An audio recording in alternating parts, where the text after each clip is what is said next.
बिस्मिल्लाहिर्रहमानिर्रहीम। आज हम देखेंगे आयंस और उसकी टाइप्स को। सबसे पहले हम देखते हैं कि आयन वर्ड का मीनिंग क्या है। आयन का मीनिंग होता है वॉन्डरर। अब हम इसकी डेफिनेशन देखते हैं कि आयन कहते किसे हैं। द एटम और group of atoms carrying positive और नेगेटिव चार्ज कॉल्ड आयन। वो सिंगल एटम या ग्रुप ऑफ एटम्स जिनके ऊपर या तो पॉजिटिव चार्ज हो या नेगेटिव चार्ज हो, हम उनको आयंस बोलते हैं।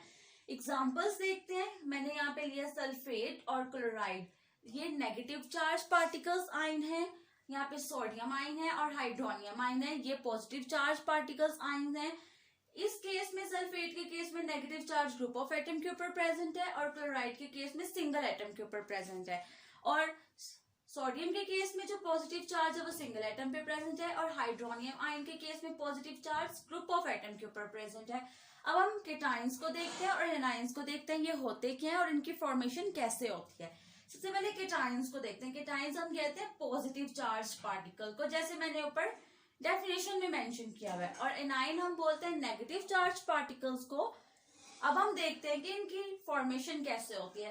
Cations are formed by the removal of electrons. जब हम एक एटम में से इलेक्ट्रॉन को रिमूव करवाते हैं तो एज अ रिजल्ट हमारे पास केटाइन की फॉर्मेशन हो रही होती है। जैसे मैंने ऊपर एक एग्जांपल ली है पोटाशियम की। पोटाशियम मैंने लिखा है एक एटम जो एक गैसियस स्टेट में प्रेजेंट है। आगे उसकी इलेक्ट्रॉनिक कॉन्फ़िगरेशन मेंशन किया, इसमें 19 इलेक्ट्रॉन्स हैं।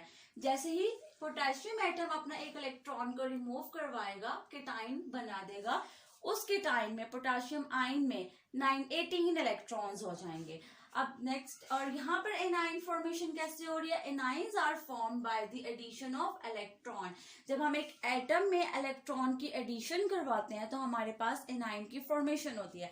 तो यहाँ पे मैंने क्लोरीन की एग्जांपल ली है। क्लोरीन एक न्यूट्रल एटम है, उसमें 17 इलेक्ट्रॉन्स हैं। अब जैसे ही मैं उसमें एक इलेक्ट्रॉन को ऐड करूंगी वो क्लोराइड आयन बना देगा और यहाँ पर इलेक्ट्रॉन्स क्या हो जाएंगे, एक इलेक्ट्रॉन ज्यादा हो जाएगा। एनाइन के केस में 18 electrons of chloride and 17 of chlorine atom. अब नेक्स्ट हम मूव करते हैं। Next step of cation formation is that ionization energy justifies the process of cation formation. कैसे उसको जस्टिफाई करती है। आयोनाइजेशन एनर्जी बेसिकली एक मिनिमम एनर्जी होती है जो हमें रिक्वायर्ड होती है एक न्यूट्रल एटम में से जो एक आइसोलेटेड स्टेट में प्रेजेंट है, उसके आउटर मोस्ट शेल में से एक मोस्ट लूजली बाउंडेड इलेक्ट्रॉन को रिमूव करवाने के लिए जो एनर्जी हमें रिक्वायर्ड होती है वो हम कह रहे होते हैं आयोनाइजेशन एनर्जी है।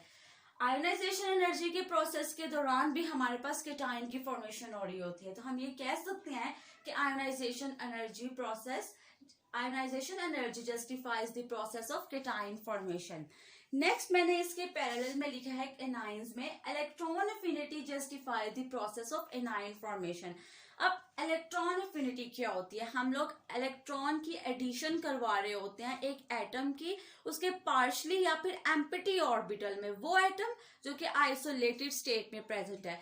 तो इलेक्ट्रॉन एफिनिटी के प्रोसेस के दौरान हमारे पास एनाइन फॉर्मेशन हो रही होती है। तो हम ये कह सकते हैं कि electron affinity justify the process of anion formation. फिर नेक्स्ट केटाइन की तरफ आते हैं। मैंने थर्ड पॉइंट में ये लिखा है कि energy required to remove electron, it means it is an endothermic process. हमें एक केटाइन की फॉर्मेशन के लिए एनर्जी देनी पड़ती है एक एटम में से इलेक्ट्रॉन को रिमूव करवाने के लिए। That's why the process of cation formation is endothermic process. A9 में जाए तो मैंने थर्ड पॉइंट लिखा है it is the vice versa of cation, energy release during A9 formation. यहाँ पर एनर्जी रिलीज होती है। इलेक्ट्रॉन, ऊपर मैंने लिखा था कि इलेक्ट्रॉन एफिनिटी इस प्रोसेस को जस्टिफाई कर रही है। इलेक्ट्रॉन एफिनिटी में भी एनाइन फॉर्मेशन होती है और इसी दौरान हमारे पास एनर्जी भी रिलीज हो रही होती है। तो जो एनाइन फॉर्मेशन प्रोसेस हुआ वो क्या होगा, एक्सोथर्मिक प्रोसेस होगा। एनर्जी इस प्रोसेस के दौरान रिलीज होगी। नेक्स्ट मैंने इनकी एग्जांपल लिखी है, इनकी आयोनाइजेशन एनर्जी की और इलेक्ट्रॉन एफिनिटी की एनाइन के केस में। सबसे पहले हम केटाइन के केस में आयोनाइजेशन एनर्जी को देखते हैं। मैंने पोटाशियम एटम से पोटाशियम आयन बनाया था। इस दौरान जो हमें एनर्जी रिक्वायर्ड हुई थी वो कितनी थी, +419 किलो जूल पर मोल। ये एक पोटाशियम एटम की आयोनाइजेशन एनर्जी है।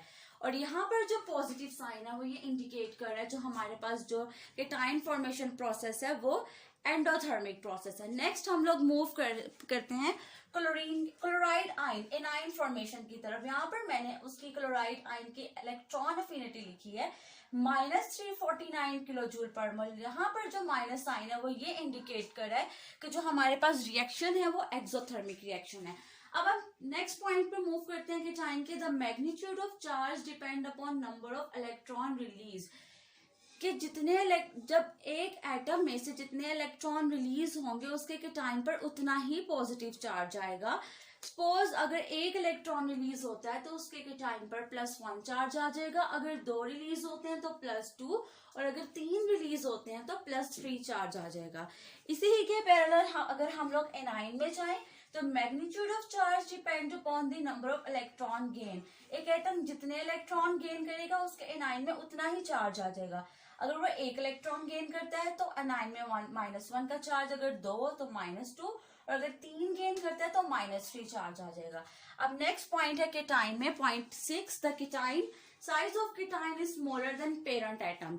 जो केटाइन बनता है हमारे पास अपने एटम से उसका साइज स्मॉलर होता है। एक इलेक्ट्रॉन लूज हो जाता है तो न्यूक्लियस के जो रिमेनिंग इलेक्ट्रॉन्स होते हैं उस पर अट्रैक्शन, न्यूक्लियर पुल ज्यादा हो जाती है। इसकी वजह से जो केटाइन हमारे पास बन रहा होता है उसके साइज कम हो जाता है। जैसे कि यहाँ पे मैंने एग्जांपल लिया सोडियम की, वो एक एटम है, उसका साइज है 195 पिकोमीटर। जैसे उसने अपना एक इलेक्ट्रॉन लूज करके केटाइन बनाया सोडियम आयन, उसका साइज हो गया 86 पिकोमीटर। इसी के पैरेलल में मैंने एनाइन में लिखा है कि the size of anion is larger than the parent atom. A9 का साइज जो है वो अपने पेरेंट एटम से ज्यादा होता है। क्यों ज्यादा होता है? इलेक्ट्रॉन के आने की वजह से न्यूक्लियर पुल जो है वो डिक्रीज हो जाती है, कम हो जाती है। एग्जांपल लेते हैं, क्लोरीन है, एक एटम है जिसका साइज है 99 पिकोमीटर। जैसे ही उसमें इलेक्ट्रॉन की एडिशन हुई उसने क्लोराइड आयन बनाया, एनाइन फॉर्मेशन हुई, उसका साइज ज्यादा हो गया 181 पिकोमीटर। नेक्स्ट पॉइंट है केटाइन फॉर्मेशन में last, the group of atoms carrying positive charge are less abundant. Cation के केस में वो ग्रुप ऑफ एटम्स जिनके ऊपर पॉजिटिव चार्ज होता है वो नेचर में लेस अबंडेंटली एग्जिस्ट कर रहे होते हैं। तो मैंने यहाँ पर हाइड्रोनियम आयन और अमोनियम आयन के एग्जांपल लिए, ये नेचर में बहुत कम होते हैं एज कंपेयर टू दैट। यहाँ पे लिखा है कि group of atoms carrying negative charge, वो ग्रुप ऑफ एटम जिनके ऊपर नेगेटिव चार्ज होता है उनके मुकाबले में वो ग्रुप ऑफ एटम जिनके ऊपर पॉजिटिव चार्ज होता है वो लेस अबंडेंटली एग्जिस्ट कर रहे होते हैं।